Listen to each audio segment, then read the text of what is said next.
Hey everybody, it's David R. Becker here with BeckerArt, and today I'm here to talk to you about black watercolor paper. Yes, I said that right. It's black watercolor paper, and most watercolorists, when I tell them that, they're going like, "What? What do you mean? How can a transparent watercolorist use black paper?" Well, Legion Papers out of New York came out with a black watercolor paper that is 100% sized on interior and exterior, and it's 100% cotton, and it's just like watercolor paper. Like basically, it's a black watercolor paper. There are not many other ones out there. Actually, there is no other one out there that is cotton and sized like this. And also, they make 140, 300 pound in the cold press, and they also have hot press. And so it basically is a watercolor paper. And let me just show you, and they make a couple different, you can see in the side here, these are pads. They make pads and they make sheets also. And so let me just go to the tabletop and I'm going to just show you a few things about the paper itself.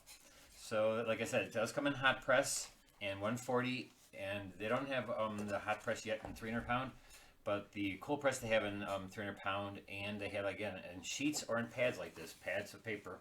And it's a pad, and you can go through. This one is happening to be a hot press. They make cold press also, and they make them a bunch of different sizes. Great different sizes that I've worked on, most of all of them, all the sizes. But I usually buy it in the sheet, by the sheet, and the sheet is 20 by 30. The sheet comes in 20 by 30 sheets, and the 300 pound just seems thicker than 300 pound, like on the white paper.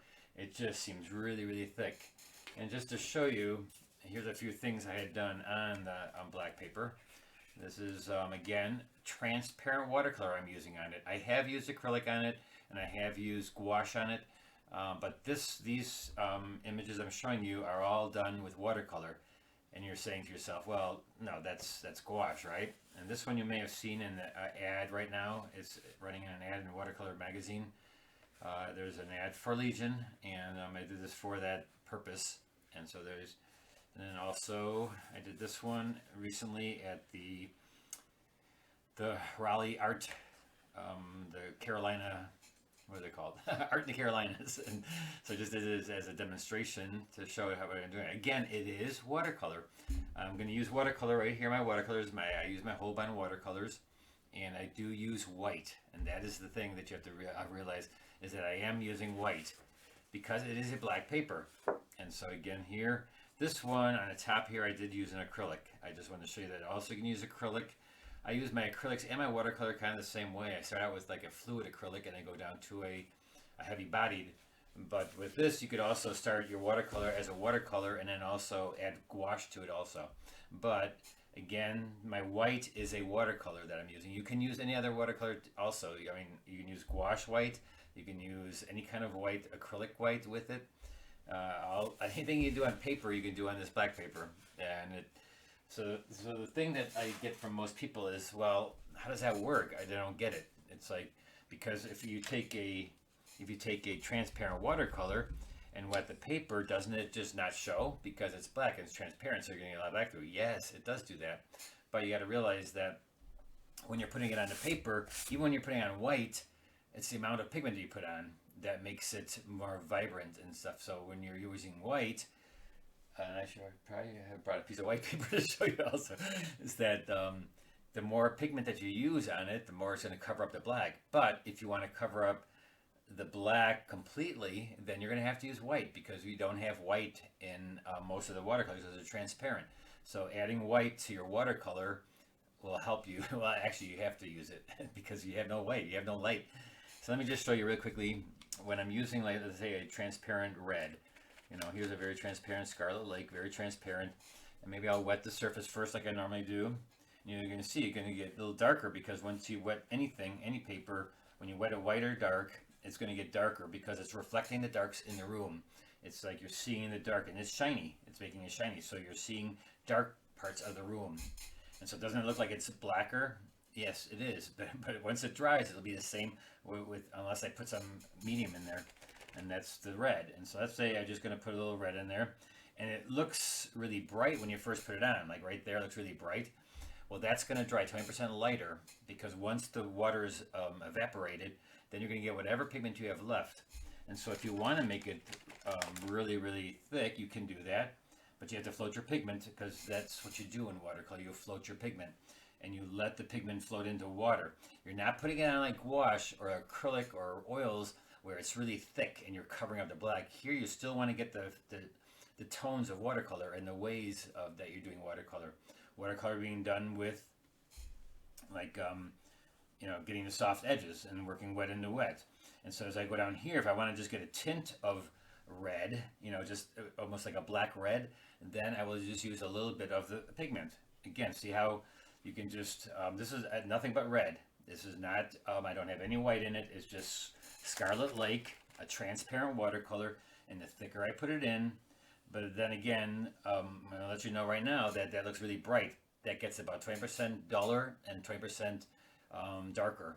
And so you're working pretty much opposite from the white paper. And so now if I want to put white into this, if I want to get back to my white, because there are parts of your painting that sometimes have white. So if you look at my pictures here, let me just bring them out again. So here, let's take this one for example. A blue sky, has some lights in it right here. And so to get that on a black paper, I have to go with white. It's just, there's no other explanation to that. And so people are saying, well, it can't be a watercolor then. No, it can be a watercolor because that's what I'm using, watercolor. I'm using it on black and white that you're not used to, because all transparent watercolor, people normally don't ever use white. That's been like a no-no. For a lot of schools been teaching that.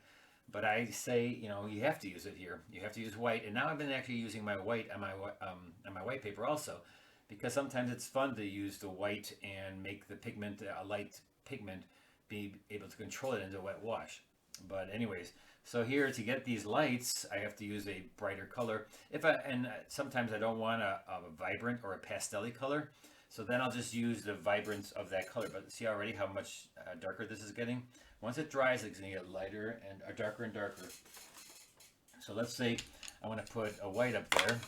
And so the same thing with white. You're just going to, and I also use titanium white because that's an opaque white. Chinese white is a transparent white, so of course it's going to be transparent, and then you won't be able to see the white because it's going to fade in and be transparent, and the black will shine right through. So I use, so here I'm using titanium white, and so if I put it into the wash, controlling your pigment, I can, there I get my soft edges, and it's kind of fun because it operates just like watercolor paper. And a lot of people had told me in class, well, they've used black paper before, but this is not black regular paper. This is not like a black, what do you call those papers? I've seen a lot of black papers out there that are very slick, almost like a cover stock, and doesn't have any texture, or they do have texture, and it's a very manipulated texture, but they don't have sizing in the paper, and they don't also, they're not made of 100% cotton. And so it just doesn't give you the same feel like a watercolor paper. So this is basically going to give you the feel of a watercolor paper. And you're going to try it, and you're going to see I'm getting my soft edges. I'm getting those little figures that you normally get when you're doing a watercolor. And so now if I want to put color into the white and make the white a color, well, now it's going to be pink because I put the white over the red, and so it's going to make it pink, right? Here I'll put orange in here. Now if I want to get it really, really vibrant, light, I mean super, super white, then I've got to use a lot of paint, just like you would do with regular watercolor paper. White, if you want to get it really dark, you got to use a lot of pigment. That's one of the things that we've been working on in class, is that when we're on white watercolor paper, students mostly don't get dark enough. And so they're not using enough pigment, and so you really have to use a lot of pigment. And so I've been having them use black, and that was what last week's assignment was, using black. So here you can see now if I want a hard edge, and it looks very thick. It's not thicker than I would normally use watercolor. It just happens to be white. So you have to realize, and again, it's very hard for some traditional watercolorists to use this black paper because they just feel like they're doing a mistake by using white. You just have to use it. There's no other explanation on it, that you have to use white because you don't have any lights in your picture. And there's times when on your white paper that you leave the white of the paper, and that's white. So you keep your white of the paper. Here we have no white in the paper, so you have to put white in. All right, so that's the black watercolor paper that we're going to be using this Thursday, and we're going to be doing a paint along on black paper Hopefully some of you have gotten it already. If you haven't got it, you can get it anywhere from Cheap Joe's to Blick's to Jerry's Artorama. They all carry it. Amazon even carries it. But I would try to get them from the art supply stores. So get them from the art supply stores, and again, it's called Stonehenge Aqua Black, and they make Stonehenge Aqua regular, just their white paper, and that also comes in 300 pound and 140 and all that sort of thing, cold press, hot press, and all that. And again, the 300 pound black just is so thick. It's amazing. It does feel a little bit softer. And this is what I'm working on right now is the hot press. So you can see the hot press, even though it's hot press, see I'm getting those soft edges because I'm floating my pigment. And look at now how dark that had gotten. Remember how light it was when I first started with the just pure red pigment? Look how dark it got because it's absorbing into the paper, and it's just whatever the amount of paint you have left on the paper once the water dries up. So that's like here where I use the white. See how that then lightens up that color. So you're going to get a lot of pastel colors, but you can also get a lot of let's say we want a bright red, but thick, and so keep it bright red. Just add a little bit of white to it. Don't add a real lot of white to your red, just enough to make it a little bit more opaque. When you're, let's see, I'm going to put it here. Look at how bright that is, and I have a little bit of white in it, but look at how vibrant. So you just have to use a little bit thicker and use a little bit of white, and you can get some very, very vibrant colors.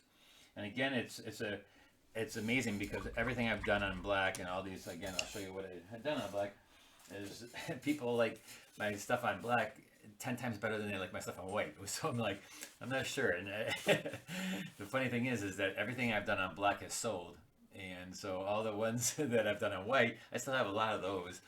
But so it's a good selling product too, because it's something new, something different. Even though I've worked on like black canvas and have done black gesso, and worked things on it like acrylics and stuff. But normally watercolorists don't ever use black because it's sort of like been a no-no to use white. But again, use some white and have some fun and try a different kind of technique and see what you can do with the black paper, because you can do everything you can do with the white paper, all the different salts and all that kind of thing, and the scumbling and the spattering and all that can all work on black, but you just have to use a little bit of white. All right, so meet me here on Thursday. This coming Thursday, I am doing a demonstration, a paint-along for today. I do that every week. Every Thursday, I do a paint-along. And what we do is on Tuesday, tomorrow, I have a newsletter that goes out tomorrow that's going to show you what we're going to be painting. And then you get ready. And then on Thursday at 6:30 Central Standard Time, I will paint it. And you don't have to paint along at the same time, but it'll be on YouTube, and it'll be there forever. So you just go back anytime you like and kind of see. And it's all free, and just have fun and learn a little bit of something. And again, it's Legion paper that makes it. Legion paper makes the Stonehenge Aqua white, but now they have the Aqua Black. And it comes in pads and sheets, and has some fun. I'm going to be putting in the information below, in the writing right up below, I'm going to be putting a couple links in there so you can find it, a couple different places, the paper itself. All right, and again, look at how dark it's getting as it's drying. All right, so we'll see you on Thursday, and take care. Have fun on black. Bye-bye.